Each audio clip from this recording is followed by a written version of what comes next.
Good evening and welcome to the Grace Talk. Today is the beginning of our September to Remember business and leadership shows. Throughout the month of September, every Sunday, we would bring you business leaders who have achieved tremendous success in executive positions in corporate America. Our goal is to equip you and to help you to grow personally, professionally, and financially. I encourage you to take advantage of these amazing individuals and their mentoring. They're going to be here to mentor you. Take advantage of that. Ask questions, connect with them, and again, they will be here to answer your questions. Now, to kick off our show today and this series is my mentor and friend, Joe Rigby. I have known Joe for over 14 years. Joe Rigby served as the chairman of the board, the president, and chief executive officer of Pepco Holdings, Inc. PHI is a company that delivers electricity and energy actually to 4 states, including our nation's capital, Washington, D.C. Joe, welcome to our show. Oh, thank you for having me. I was looking forward to spending some time with you. I appreciate that. Now, tell our viewers a little bit about yourself. Introduce yourself. Sure. I was born and raised in southern New Jersey. Was one of 7 kids. Went to work on a farm when I was 10. Probably the most significant thing that ever happened to me in my life occurred when I was 16, because I met the girl, now the woman, who I'll be married to for 40 years next year. And went to Rutgers in Camden, got my undergraduate degree. Went to work as a junior accountant at Atlantic City Electric in 1979. I have 2 kids. They're 37 and 35, and I have 2 wonderful granddaughters who are 5 and 2. So that's everything you need to know about me. And his granddaughter, you guys should see this beautiful girl. She has the most wonderful blue eyes Yeah. that you ever saw. And by the way, Carol, if you're watching us, hi. Carol is Joe's rock Yes. and has been throughout his career. Knowing Joe personally, I know how much Carol meant at every step of the way. Right. And Carol, we thank you, because I wouldn't have got to know the man that Joe is except for you and your support. So thank you so much. So now, Joe, tell us, how are you sitting here talking about being a CEO? What is your journey from Sure. a farm boy Sure. to corporate America? Well, first, I never thought I would be a CEO. It was not a career aspiration. I think maybe some people may say, well, I always wanted to be a CEO. I really wasn't what I had aspired to do. And I think when I reflect on I worked for over 37 years and went through several mergers. I think when I reflect on things, first off, I had a lot of people who took interest in me, who provided me the benefit of their wisdom, gave me opportunities. But I think in some ways, the pathway that led me to ultimately becoming the CEO was, I was willing to take some risks and maybe take some strange career turns that an accountant wouldn't otherwise take. So I think one of the things that I learned is that if someone is offering you an opportunity, even if you feel uncomfortable, you really want to think about maybe taking advantage of that, because they believe in you and they're not going to risk their own personal reputation. So I was very, very fortunate. I can think of several times in my career where almost out of the blue I had an opportunity come my way. And I think the other thing that was important was to never look to the next job. Just do the best you can, learn as much as you can, and ultimately opportunities do come. You've been wildly successful yourself. So I think that, like I said, I never thought about it until I actually became the chief financial officer of the company, that perhaps I could become the CEO. So if you're listening to us today, the first thing you're hearing Joe tell you is Your current job is your most important job. Correct. Make sure you're doing your job that you're doing now well and not just trying to get ahead. Do your job well and opportunities will open up for you. And if you're joining us right now, we are on set talking to Joe Rigby, Chairman of the Board, President and CEO of Pepco Holdings, Inc. Retired. Retired. So, Joe, let me ask you a question. During the time of your leadership, there were many things that happened with the company. So tell me, what were the challenges that you faced as a CEO and how did you overcome them? Well, I was chairman and CEO for just a little over 7 years, and I would probably tell you that I would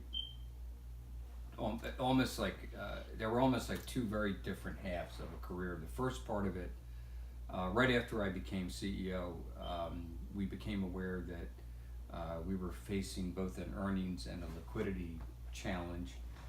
And I had to go to the board and tell them that we were not going to earn our dividend. And you well know this because you lived through this with me.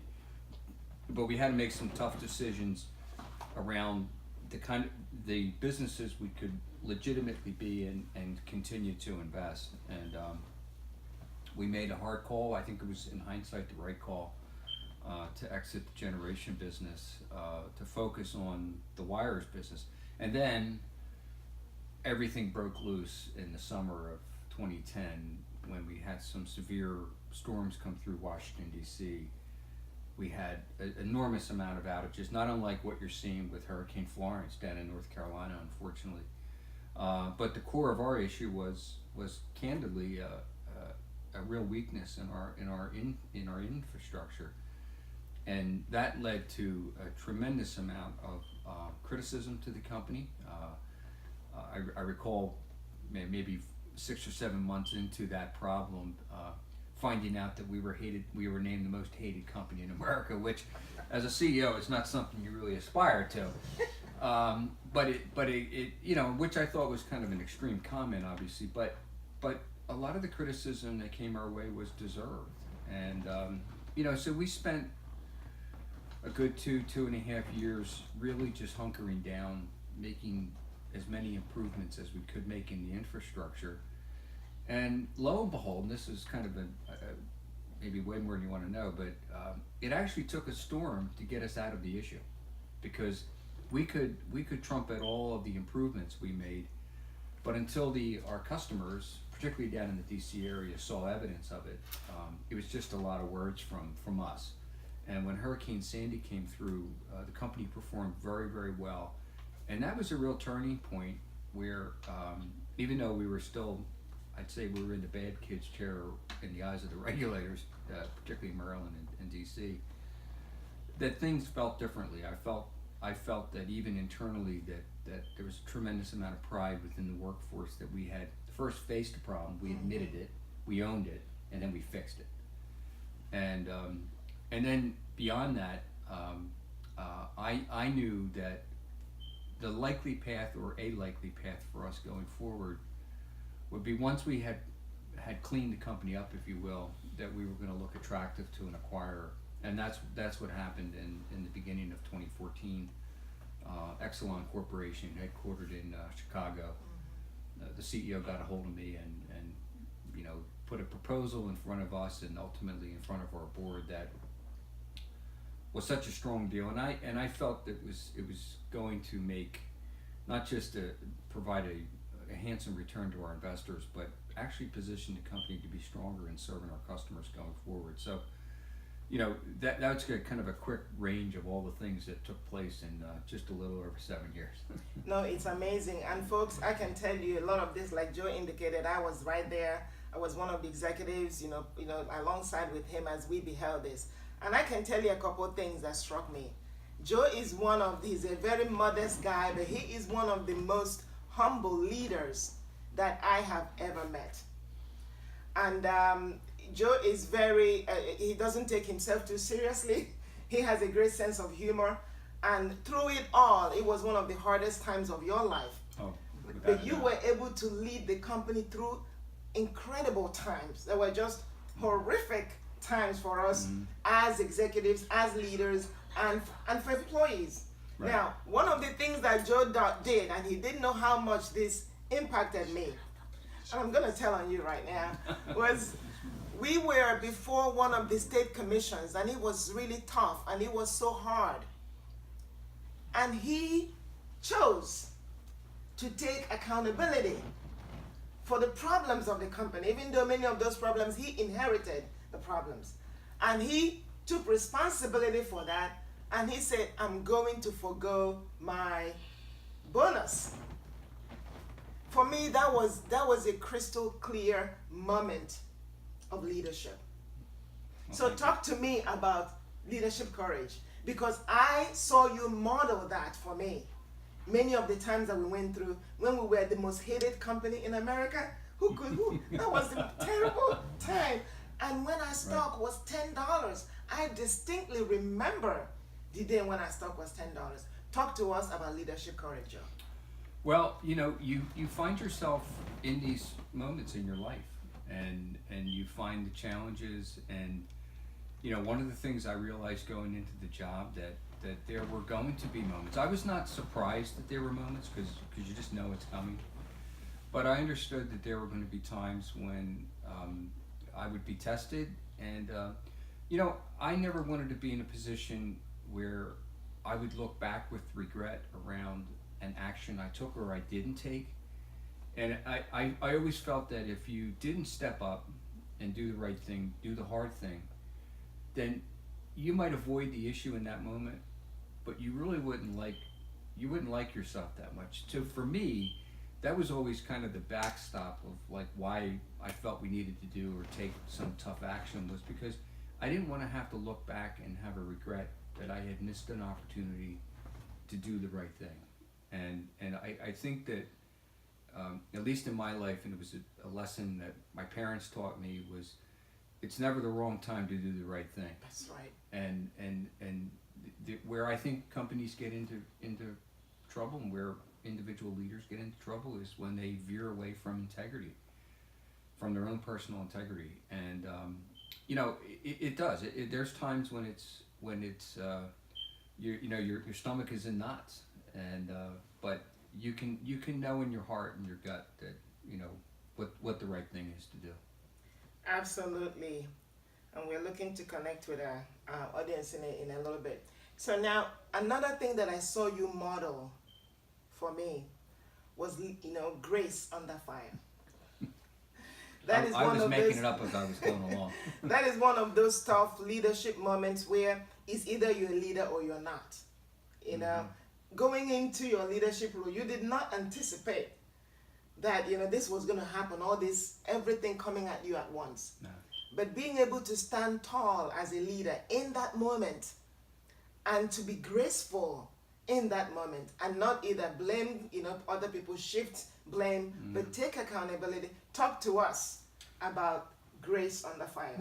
Well, that's you're very generous in saying that. I have to tell you that when things were really tough, I never felt alone. I mean, sometimes you hear this, well, it's lonely at the top, and there are things that only you in that position can uniquely. You have to make that decision. But I never felt alone. I mean, I would be able to come into a meeting and see you, and I would know that I've got really smart, talented, dedicated people around me. And I think this was kind of a lesson for me anyway in the notion of diversity is, diversity in all its different dimensions, whether it's race, gender, all different experiences. I always thought that the greatest kind of example of diversity was that if we all kind of just brought our best thinking to it, different thinking to it, the answer was always in the room. I never felt, or very, very rarely did I feel like I needed to kind of make the decision or come up with the answer, because there was always a lot of smart people in the room. So I never felt really alone as we were going on this journey. And you face enough things in your life, in your personal life, you lose parents, you loved ones. You realize that this too shall pass. It's important, and it feels immensely important when it's happening, but try to step back and think that, well, you know what, we're going to be okay. We'll come through this. It's going to hurt maybe, but you'll get on the other side of it. Absolutely. One of the things that happens when you become a CEO at your level is that really you begin to interact and lead people who, in many of the specific areas of detail and technical areas, they are more knowledgeable than you are. Oh, yeah. So talk to us, and one of the things that I really enjoyed was that you were a leader who was not insecure. You were a leader who was not insecure, and I was watching you, and again, the good thing is I knew you going in. I knew you before you were a CEO. You were my mentor before you became a CEO. Right. And I watched that transition for you. Talk to us about that, because sometimes that insecurity becomes a barrier to a leader. Right. Talk to us about that. Well, you know, one of the things that comes to mind is when Delmarva Power bought Atlantic Electric. Right after that merger, I became the head of the gas business. And other than having bought gas for my car, I didn't have any gas delivery experience. I mean, Atlantic Electric did not have a gas business. So I show up, I'm the vice president of gas, and I'm surrounded by these veterans of 30 plus years. And if I had tried to act like I knew more than I did, it would have been painfully obvious. So let's just accept the fact that I don't know that much about that, but there are other things that perhaps I can be helpful in. And my view was I was never going to try to tell an engineer how to engineer, you know, and I think in that regard, I think you end up getting some respect and credibility because you're not trying to portray yourself as something that you're not. And you know, I would find that, you know, in a relatively short period of time, you could find your niche of how you could help that team, round that team out. And that was, you know, when I took over the electric business. Again, I was not an electrical engineer, but I was able to find my place. And people do look for leadership. They want, and I also felt I was very fortunate throughout my career. I always felt the sense that people wanted me to be successful. They wanted us as a business to be successful. So as long as I didn't, you know, position myself in any kind of a high and mighty manner and make fun of myself and have people feel comfortable being who they are, then I could fit into whatever team I needed to fit into. Okay, let's touch in with our audience and ask you some questions. Sure. How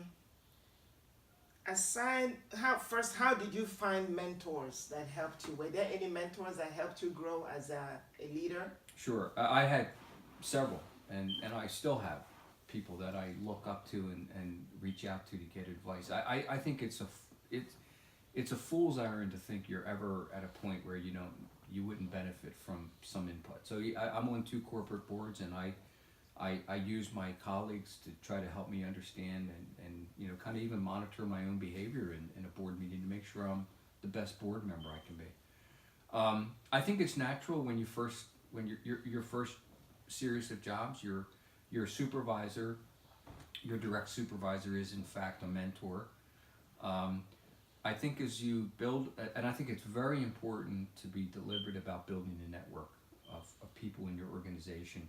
Seek out people that you believe can help you learn the ropes, and I think most importantly, be honest with you. Tell you when that wasn't maybe the best way of doing that. That I think that's really where the gold is in a mentoring relationship, is when you establish such a trust with the other person that they feel comfortable telling you when maybe you can adjust the dials and become a little better. But there were.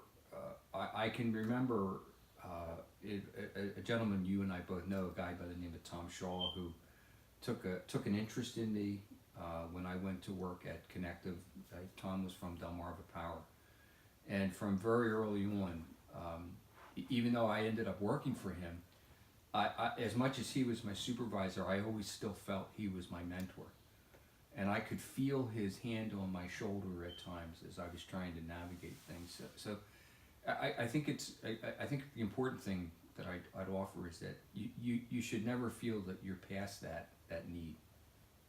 That is awesome. And by the way, what Joe was saying, he is that to me. He's been able to look me in the eye and tell me some things. I have grown in trust towards him, and he's been able to, help me navigate my career. And sometimes look at me and tell me some tough things, Yeah. Last time we had a leadership lunch, it's like, Gloria, calm down. You have achieved tremendous success, Be able to sit down and enjoy your success. You told me that. Well, I and never took thought it you listened to me. seriously. I never had a sense you ever listened to anything I said. I do listen. So I can tell you he's absolutely correct. Having a trust relationship with a mentor is extremely important. Another question is, aside from mentors, who helped you develop and understand your leadership qualities, or help grow your leadership qualities? Well, I'll try to do this quickly. In the mid '90s, when I was at Atlantic Electric, we went through a whole. The industry at large was dealing with the whole notions of deregulation, and the company was in a phase where it needed to kind of reinvent itself. And I got a phone call one day to come up to the CEO's office, and he told me I was going to be the project manager of Atlantic Transformation, and I didn't have a clue what that meant. And it was mostly going to be re-engineering, but in concert with that, we were going to work on our culture. And I had no sense of that at all. I mean, I had been kind of a numbers guy up to that point. But I intersected, we retained a fairly avant-garde consultant in terms of business culture, transformation. And I intersected with her, and I learned a lot in terms of being able to understand where people are, to be able to kind of read their mood, to understand, almost in some ways, I know this may seem a little out there, but to try to tap into the energy that's in the room, to be aware of what that energy is. And never to manipulate it or take advantage of it, but to, and I felt that she always had a comment about, trying to center yourself emotionally, because people will follow you if they sense that you yourself are emotionally centered. And that has very little, in my opinion anyway, very, very little to do with technical knowledge. It's in some ways coming to grips with yourself, of your own weaknesses, and feeling that it's not vulnerable to be at times unsure, and people can sense your humanity. And I think people that try to portray themselves as all-knowing, we all see through that.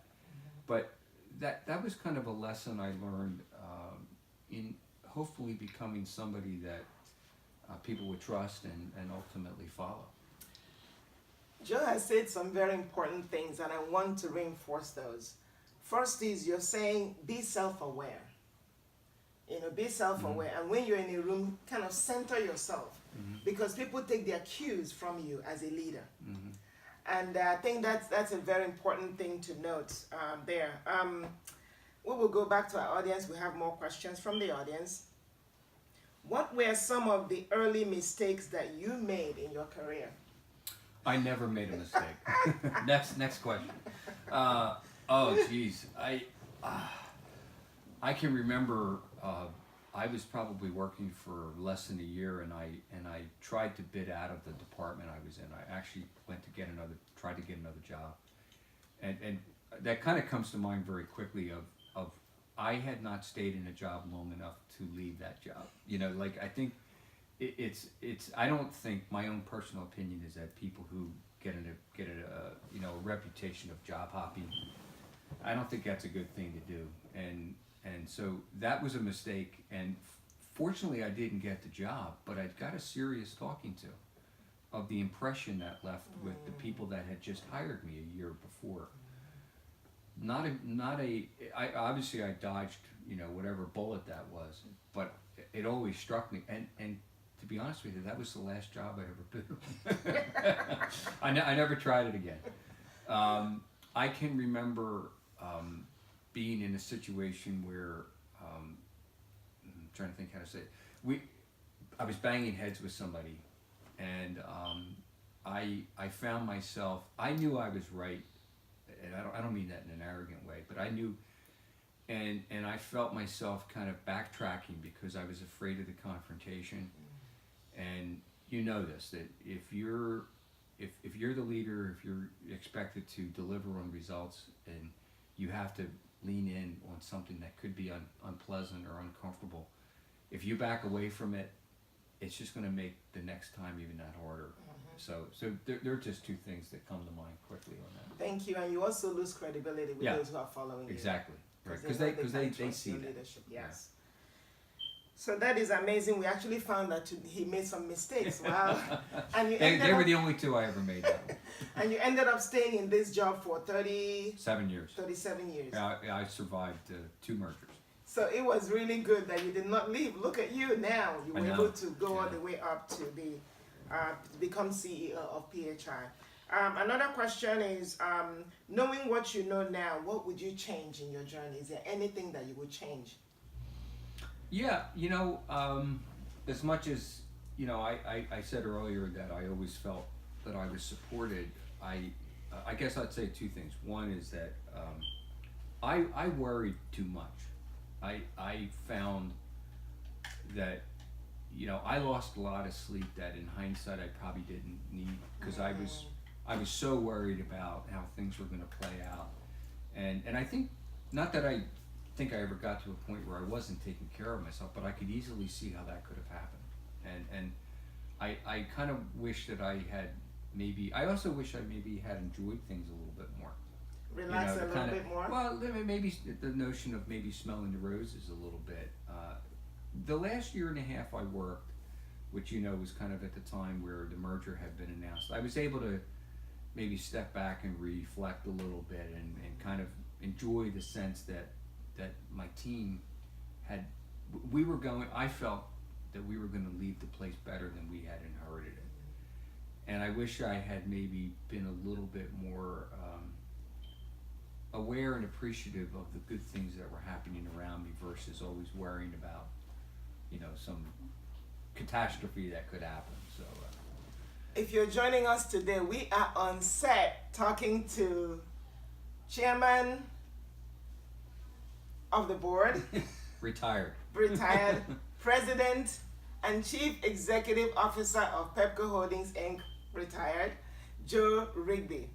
Now, Joe, a quick question for you. I have one more question. We'll probably go to our audience one more time and then we can, you have many questions. It looks like we're going to have to bring him back because we're getting to the end of our show today and the questions continue. We can talk about the fee. Continue to come in. I know you have a good heart. You want to bless the world and leave a great legacy. So this is your opportunity. Folks, I cannot tell you how much Joe was just a friend and a mentor and a support and helped me tremendously in my career. So it's just a thrill for me to be here and talk to you and to reminisce, really, right. Going back. And by the way, he looks fabulous.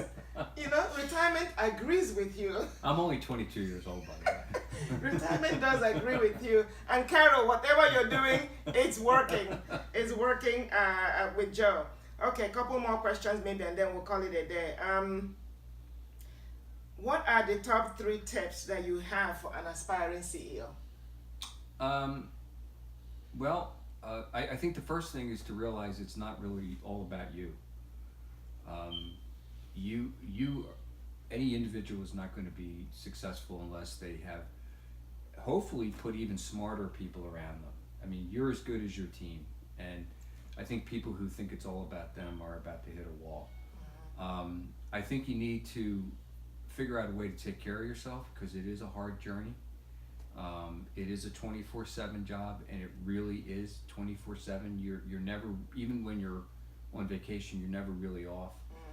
Because there's an expectation that you're going to be available, and I think the last thing is to enjoy it, enjoy the ride. I mean, because it'll be over pretty quick. Every person who becomes a CEO is imminently replaceable. I used to say that I was a temporary occupant of a seat, and the idea is to make it better while you're there, and hopefully whoever takes over for you is going to make it even better than you did. Because that sustains the organization. That's what the job is really about. That is really a good point of reflection, a great perspective. You are just a temporary occupant of a seat. Right. I don't believe in your own invincibility. Nobody is, indispensable. Right. Okay, we'll take one last question and then, Joe, we're going to wrap up. But on the promise that we will bring him back. He's going to come back. I don't know how, but you have questions to answer. So you are. Sure, I'll be happy. You'll be happy to come back. Okay. The last question that we can take today is, how did you make the transition from corporate life to retirement? How do you invest your time now? Oh, well, I was ready to retire. I couldn't believe I had pulled it off in the first place to become CEO. So after 7 years, I was ready to go. I love my life now. I love just being dad and husband and grandpa, and I stay busy. I'm on 2 corporate boards. In fact, I'm going to Utah tomorrow morning. I'll be heading out to the Dominion meeting. So there's plenty to do, but more than anything, I'll leave you with this. I spent 37 years in an office. I try to get outside as much as I can.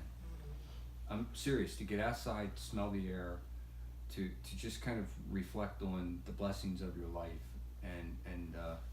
So my days I feel extraordinarily blessed. And I feel blessed to have spent this time with you. Thank you. And by the way, guys, he's not joking. One time I called him, he was sitting by the sea. I could literally hear the waves in the back. And so he is, again, it's doing very well for you. Retirement has worked very well, and I'm glad that you're able to enjoy it. Do you like working around the house and doing things, fixing things? I'm actually very handy. Yes. I do all the ironing. I do all the vacuuming. I push the cart when we go food shopping. So I stay fully engaged. Carol, good job in putting him to work at home. So everyone, if you're joining us now, we're just wrapping up our conversation with Joe Rigby, retired, chairman of the board, president, and chief executive officer of Pepco Holdings, Inc. Joe led our company through tremendous times and was a leader that was strong, that was visionary, and that withstood tremendous attacks against the company. And in fact, I ended up one of the times when we were the most hated company, and got all those comments from employees. You took accountability and made the executives work through it and resolve it. And for that, I respect you. Well, Folks, you're going to have Joe back. He's promised to come back whenever we want to have him. And again, if you're joining us right now, this is the Grace Talk. Thank you for being a part of our show today. Good night, and God bless you.